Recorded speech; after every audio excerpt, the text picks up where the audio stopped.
တင်ငုတ်ထဲမှာမွေဖွာခဲ့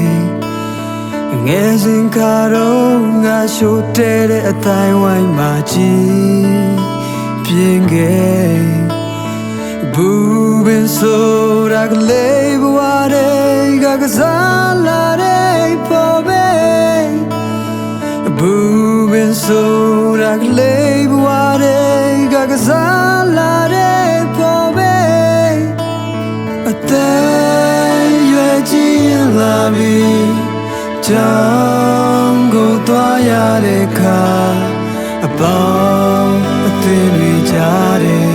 မျက်နှာငယ်အသက်ရွယ်ကြီးလာပြီကြောင်းကိုသွားရတဲ့ခါအပေါင်းအသင်တွေကြားတဲ့မျက်နှာငယ်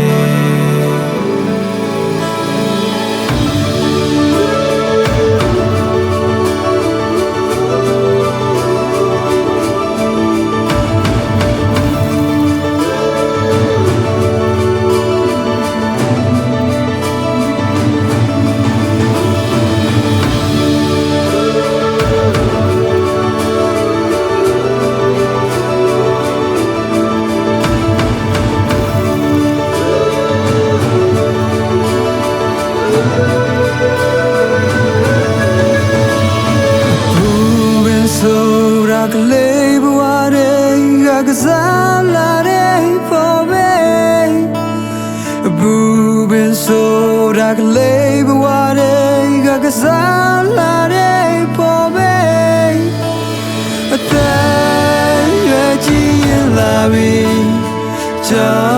င်းကိုသွားရတဲ့ခါအပေါင်းအသင်တွေကြားတဲ့မျက်နှာငယ်